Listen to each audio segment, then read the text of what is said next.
All right, welcome back to another video, guys. So as you can see, today we got a PowerPoint presentation, so be sure to take some notes because I'm gonna go over in terms of how to structure, or at least how I structure fat loss for my clients and how you can do the same for you currently. So the first thing we want to discuss is the real reason or the real problem in terms of why most men stay stuck when it comes to understanding fat loss, how to go about it. And it's usually because a lot of people aren't aware of how many calories they're taking in. They're not aware of what their maintenance calories are, how many calories they're taking in throughout the day.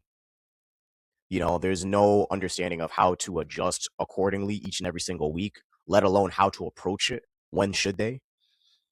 And this is where the common issue is because just like the months passed with January 1st, everyone got their New Year resolution, new year, new me, and they want to make a difference. They want to make a change.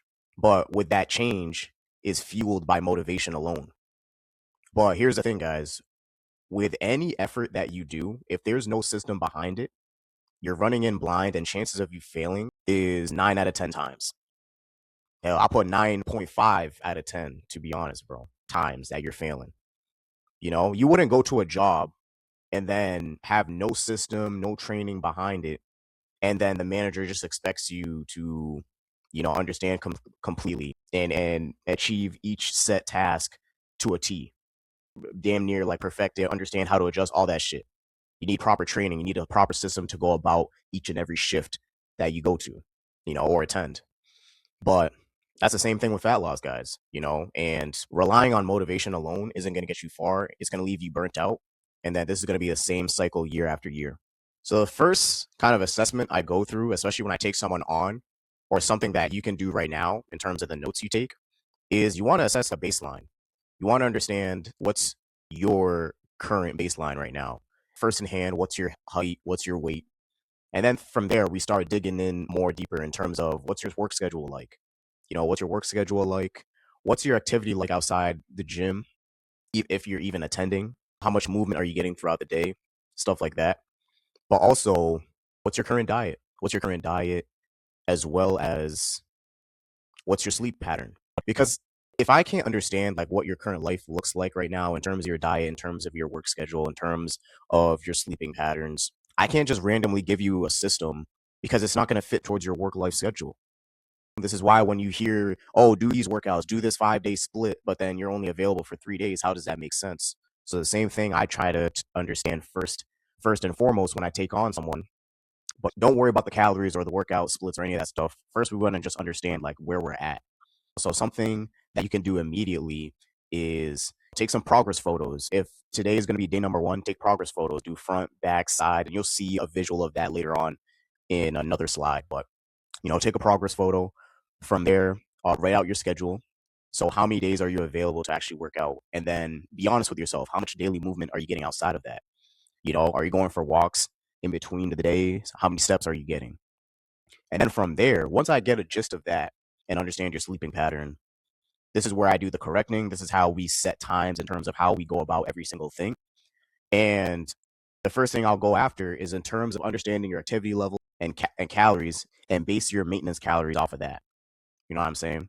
If you're someone who's been eating less than your maintenance calories, going on an extreme diet and stuff, I want to gradually bring you up to your maintenance, because if I bring you up to your maintenance, you've been eating less, it's going to discourage you from starting. But that's kind of the process that we have to do in order to get your metabolism back and acting accordingly.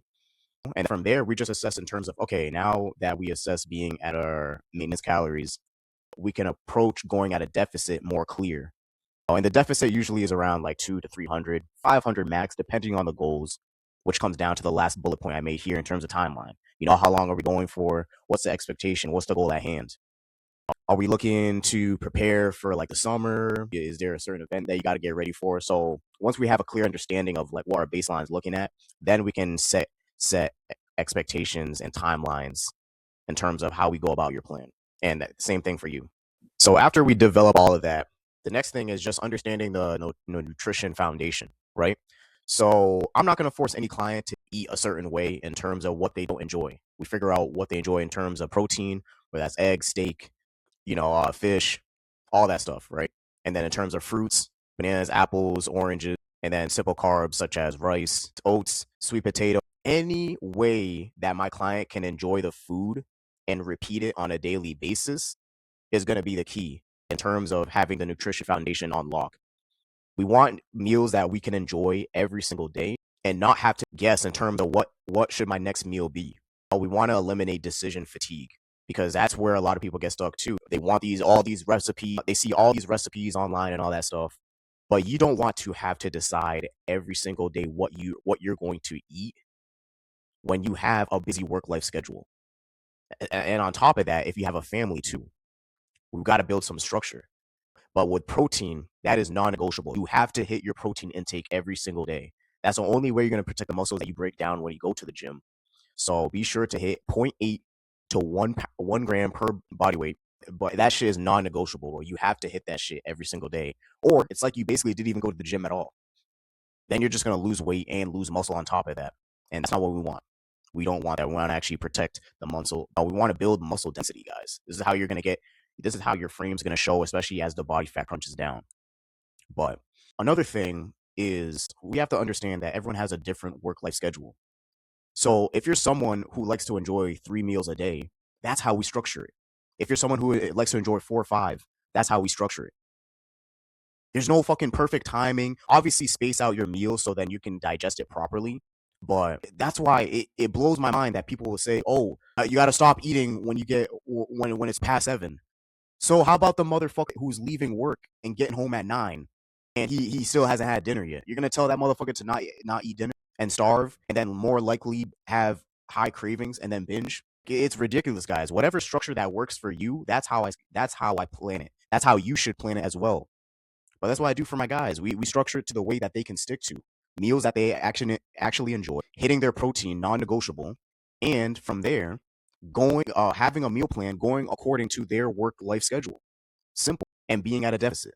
That's about it, guys. So once nutrition is down pat, the next thing I usually discuss is in terms of training splits. So this is where I find out how many realistic days are you available to work out. We have to follow something that we can stick to each and every single week. So if you're available 3 days, for me, I'll structure out 3 full body days. And the reason why is because you want to hit each muscle group twice per week. So on 3 available days, full body is your best bet. That way we can target each muscle group twice. And then the same thing as 4-day. For 4 days, we want to do upper, lower, upper, lower. And then the remainder of days are going to be rest. Same thing with 3, but you get the gist. And then 5-day, my personal favorite is push, pull, legs, upper, lower. So we just take 2 from the upper, lower split on a 4-day and bring it onto 5 at the end of that working split. And then for 6 days, I stick to push, pull, legs, push, pull, legs. Pretty clear, you hit each muscle group twice. But a lot of people don't have that availability. So that's the first thing we want to understand first, how many days you have available to get to the gym. And from there, that's how you want to structure your splits. But also, we don't want to enter the gym blind. So we got to keep track of what weights we're hitting on each set and how many reps we're hitting, because we want to drive progressive overload. And I can break that down in another video. But the only thing with progressive overload, guys, is we want to, like, the progressive overload is going to drive muscle growth. But then the structure around it, the split that you choose, is going to be something that we can stay consistent with. So that's how you're going to figure out in terms of your training split. But that's how I do it for my clients as well. So this next part is basically the expectations in terms of the very first month we're going at it, right? Right now, for anyone I take on, or for you right now watch, the first month is always going to be driven by motivation. But it's also establishing the discipline early on. Now we got to have some data to back up what we do each and every single week and how to go about that. So the first thing I establish is, okay, is my client in a relationship? Or you can ask yourself, are you in a relationship? So for my guys who are in a relationship, I incorporate a cheat meal, not for them, but for their partner, just to have time within the week. So then you can spend time with your spouse. You know what I'm saying? Because even if she's not a part of your journey, you still want to have a balance within your life in terms of spending time with your spouse while staying on top of your diet. It just makes it more sustainable rather than always having to tell her no. You know what I'm saying? You're locked in. And I know guys preach like, oh, she should understand all this shit. Motherfucker, you gotta actually spend time with your lady too, guys. It's fucking important. It's all about balance. But That's what it is. I'll incorporate a cheat meal once a week after check-ins. But for the guys who aren't, there's no cheat meals. You know what I'm saying? You knew what you were getting into in terms of what fitness goals you wanted to hit. So that's how I approach our very first month. We're not gonna do no emotional cheat meal. We're gonna stick to everything that we taught, the steps that we took beforehand, and from there, we're just gonna follow our diet all the way through. Because now I need to assess what your strength levels are at each and every single week. Are we progressive overload? From there, I just gotta check in terms of your adherence, bro. Seeing how difficult the workouts are, seeing how your energy levels are, and understanding even your rest. How much rest are you getting now? Did we cut off the bullshit, scrolling late at night or watching Netflix for 4 hours before going to bed and you're only getting 4 hours of sleep? Like, I got to establish that. But that's the data that I try to get throughout the week in terms of how we're doing in sleep, how we're doing in training, how much steps are we getting. Because I'm not going to worry about your body fat percentage or all that, have you go on a DEXA scale. Bro, if you got a fucking gut, I don't need you to fucking pinch your fucking gut to let you know you're fat right now. So what I typically do from the very beginning, like I said, is we take progress photos. So this is a pure example. This is one of my clients over here. And that's how I get a visual in terms of where we're at. Because like my coach said, the photos are never going to lie. The photos are never going to lie. That's going to give you the best visual in terms of where we're at. Are we making progress? Another tool that you can use, especially each and every single week, to know if you're dropping body fat, is check your waist. If your waist is trending down, that's how you know you're losing fat, like actual fat. So sometimes there can be cases where you stay the same weight 1 week in, but your waist shrinks. You know what I'm saying? So that's a very good indicator that you can test out early on in terms of seeing if you're at a deficit or losing fat. But photos are never going to lie as well. So getting all this data is very crucial. But that first month, we have to understand we're running on motivation right now, but we're also building discipline. That way, going into month 2, month 3, when shit gets hard, we still have data to understand where we're lagging in, how our energy is throughout the week, and we adjust according to that. But this is for you guys now who are taking notes on this. First, understand that mindset going in first month, and from there, you want to just have a system for yourself. So take progress photos, front, back, side, especially if you're starting day 1, and stick to having that day be your check-in day. Because the trend we want to see, we don't want to focus on what the scale says early on and stuff like that to discourage you. You want to focus in on how the weight is trending. So whatever day you pick in terms of when you're starting this officially, have that be your day of check-ins. And then from there, after a whole week passes by and that the second time around, weigh yourself, take another photo and see how your weight is trending. Did you lose 3 pounds that week? Did you lose 1 pound? And then, like I said, measure your waist.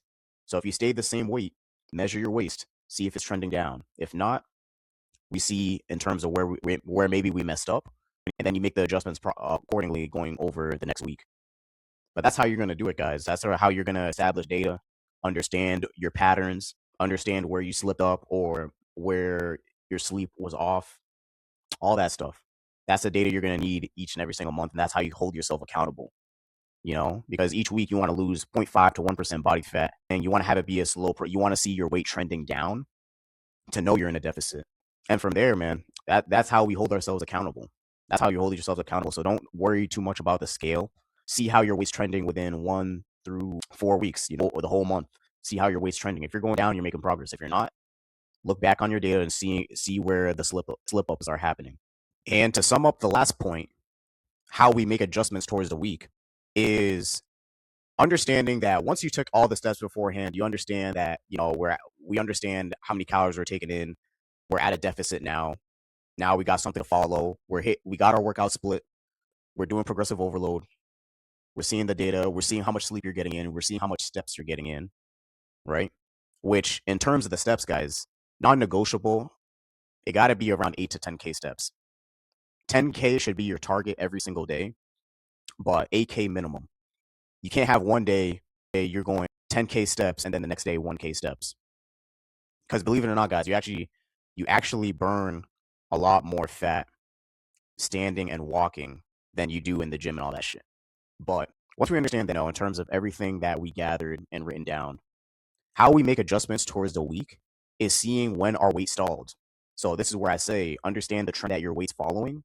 And if you're ever stuck, now with all the data that we have options. Now we have wiggle room. So rather than you thinking that you have to hop on the treadmill for an hour and shit, no, you simply start your baseline in terms of 10K steps, 8K minimum. From there, there's two approaches that you can go about it, right? Or four. So the first thing, depending on your work life schedule and how many steps you're getting in, right? Ask yourself, is it easier for you to increase the steps first? Going from 10K to 15, are there other ways that you can get extra steps in and stick to that on a consistent basis? If so, then do that. Another approach you can go is you can now implement the treadmill just on an incline, getting good walking pace. You start off with 20 minutes post-workout. 20 minutes post-workout. Or if you don't want to do that, you can reduce your carbs. You can reduce your carbs to be more at a deficit. Carbs are good, guys. You don't have to cut it out completely. There's a video I have on that I'll discuss at the end of this video. But yeah, you can either reduce your carbs to put you more at a deficit, go somewhere around 20 to 30 grams.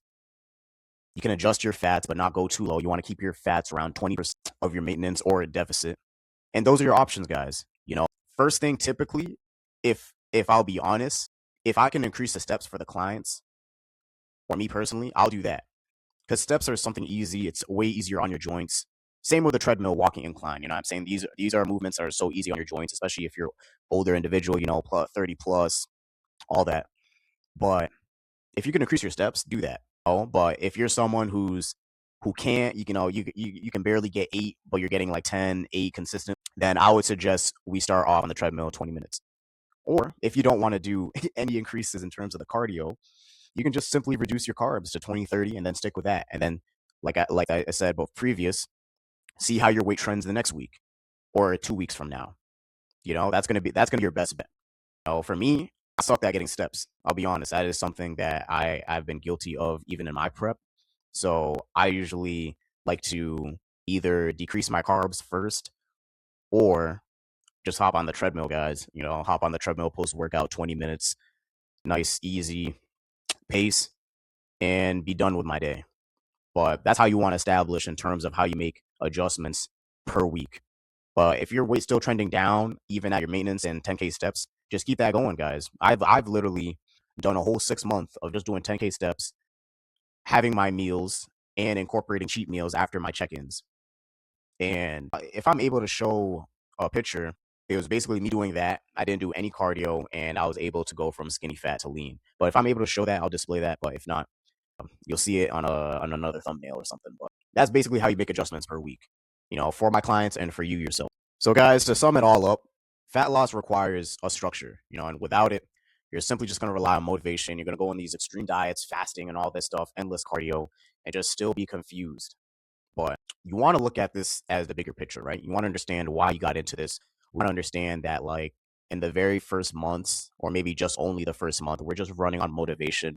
But it's having a system in place so then we can't fuck up. We don't fuck up. We hold ourselves accountable through the progress photos. We see how our weight is trending, So having that structure is actually going to have your efforts be paid off in full, man. Imagine going so hard at something without a system in place, and then you end up burning out and never achieving the goal you want. You know what I'm saying? It's a very frustrating thing, and this is why men will stay stuck for years. Not establishing a baseline, not understanding their current situation and adjusting to it accordingly. But see the bigger picture, guys, because fat loss isn't complicated, but most people make it complicated because of the things they don't understand or the expectation they set for themselves without having a proper system behind it. So that's what it is, guys. This is basically how I would structure anyone's fat loss. I hope this structure helps you out in terms of giving you that baseline, giving yourself the understanding of how to go about your fat loss journey. But if you're someone right now who still doesn't understand in terms of the biggest misconcept when it comes to fitness, I'll have a video posted up down below or above. YouTube's pretty smart, so it'll suggest it. I'll also have another suggestion in terms of 5 underrated habits that you can do starting today, along with the structure that I guided you with.